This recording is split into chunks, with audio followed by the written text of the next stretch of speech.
कि कुछ ही दिन पहले बजट सेशन का पहला पार्ट खत्म हुआ। बहुत सारे मुद्दे उसमें हम लोग उठाए, कांग्रेस पार्टी की तरफ से और अपोजिशन पार्टीज की तरफ से बहुत सारे मुद्दे पार्लियामेंट के अंदर उठाए गए। उन मुद्दों को हम तमाम लोग ये उम्मीद कर रहे थे कि उन मुद्दों पे हमें प्रधानमंत्री जवाब देंगे, उन सवाल जो हम लोगों ने खड़ा किए थे उस पर हमें जवाब मिलेगा। लेकिन ना तो प्रधानमंत्री की तरफ से जवाब मिला, ना वित्त मंत्री की तरफ से जवाब मिला, ना ही सरकार में किसी भी मंत्री की तरफ से जवाब मिला। तो इसीलिए हम लोग आज का दिन 17 तारीख को हिंदुस्तान के सारे स्टेट कैपिटल्स में कांग्रेस पार्टी के नेशनल स्पोक्सपर्सन आज प्रेस कॉन्फ्रेंस कर रहे हैं। लोगों के बीच में जो हम लोगों ने सवाल उठाया था, जो मुद्दे हम लोगों ने उठाए थे वहाँ पे, उनको लोगों के बीच में ले जाने की प्रयास कर रहे हैं।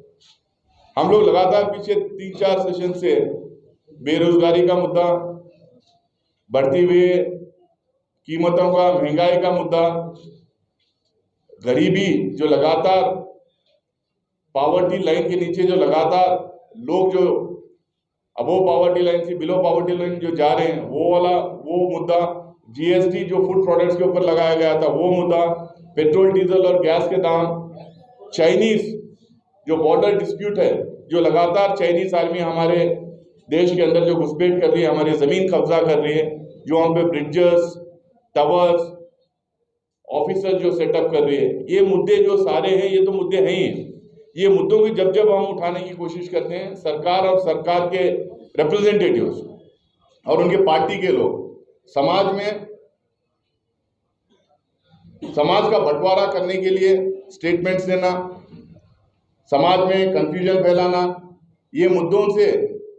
अटेंशन डाइवर्ट करने के लिए देश भर में कर्नाटक में कुछ मुद्दा उठा लेंगे, कहीं कोई हलाल का मुद्दा, कहीं हिजाब का मुद्दा, कहीं कोई मस्जिद मंदिर का मुद्दा, कहीं कोई मुद्दा, इस तरह के लोगों के बीच में दरार डालने के मुद्दे उठाएंगे, उस तरीके के स्टेटमेंट्स देते रहेंगे। उसके बावजूद ये तमाम मुद्दों को हम लोग पार्लियामेंट के अंदर जिंदा रखते हुए और लोगों के बीच में इन मुद्दों को लगातार उठाते हुए, इस बीच में जो हमारे देश के कुछ उद्योगपतियों के जो नाम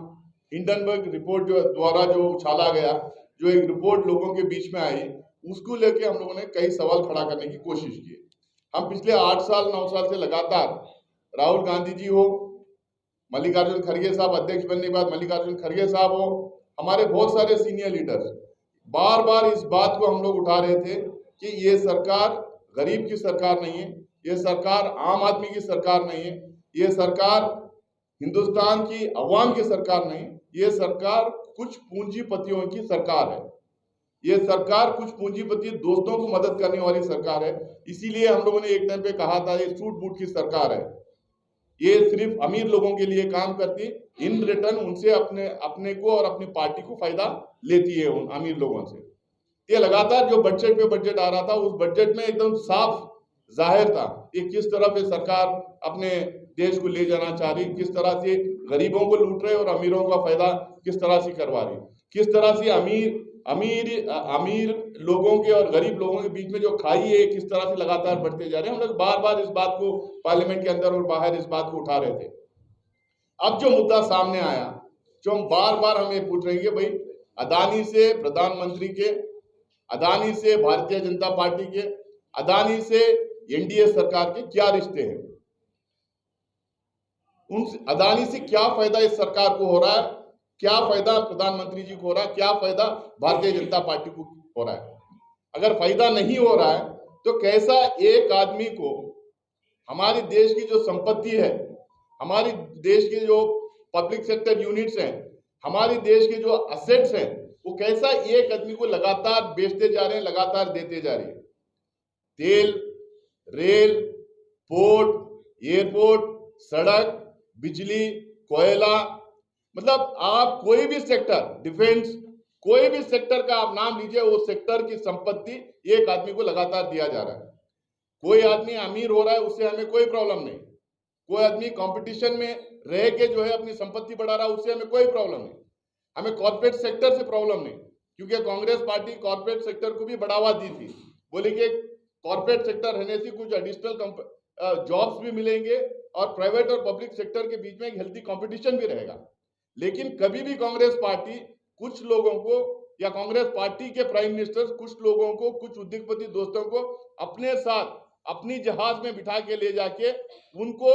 ठेका दिलाने का काम, उनको कॉन्ट्रैक्ट दिलाने का काम, उनकी संपत्ति बढ़ाने का काम कभी किसी प्रधानमंत्री ने नहीं किया था, जितना नरेंद्र मोदी जी ने एक आदमी को पूरी दुनिया के कोने कोने में ले जाके अपने साथ जहाज में ठेके दिलाने का जो काम किया है।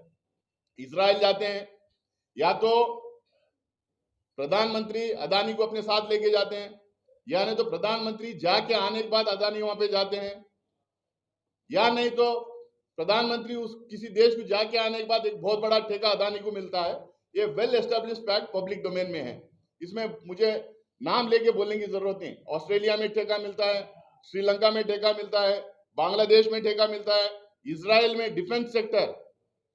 सेक्टर जो सबसे स्ट्रेटेजिक सेक्टर माना जाता है, देश के हमारे सिक्योरिटी का मामला होता है, वो ऐसे सेक्टर में जहां पे बिल्कुल कोई एक्सपीरियंस नहीं, इस कंपनी को ठेका दिलाने का काम करते हैं। तो हम ये सवाल जो उठा रहे हैं बार बार, इतनी यारी क्यों, इतनी दोस्ती क्यों, आपको इन रिटर्न क्या मिल रहा है? बहुत सारी ये बात राहुल गांधी जी ने लोकसभा में अपनी स्पीच में उठाए,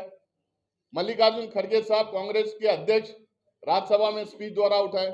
लेकिन ये सरकार के खिलाफ बोला जाता है, जो प्रधानमंत्री के खिलाफ जो बोला जाता है, वो पार्लियामेंट्री प्रोसीडिंग से एक्सपंज कर देती है। अदानी नाम एक्सपंज हो जाता है। हमको आज तक ये समझ में नहीं आया किसी इंडिविजुअल का नाम कैसा अनपार्लियामेंट्री हो सकता है। अनपार्लियामेंट्री एक लिस्ट है अनपार्लियामेंट्री वर्ड्स के, उसमें अगर अब जब झूठ बोला ये अनपार्लियामेंट्री है, सत्य से दूर है ये पार्लियामेंट्री है। अनपार्लियामेंट्री वर्ड्स हटा रहे हैं एक्सपंज करने, समझ में आता है। अदानी वर्ड कैसा अनपार्लियामेंट्री हो गया, कैसा वो हटाने समझ में नहीं आता है। अगर किसी बात का ऑथेंटिकेशन चाहिए, आप ऑथेंटिकेशन की बात कर सकते हैं, आप वन साइडेड किसी भी चीज को एक्सपंज नहीं कर सकते। लेकिन लगातार एक्सपंज करने की कोशिश की,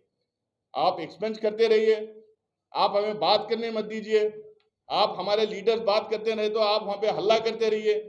आप बार बार इंटरप्ट करते रहिए। लेकिन पब्लिक डोमेन में इस बात को अवाम के बीच में हम लगातार लेके जाते रहेंगे, इसीलिए आज ये प्रेस कॉन्फ्रेंसेस हम लोग कर रहे हैं।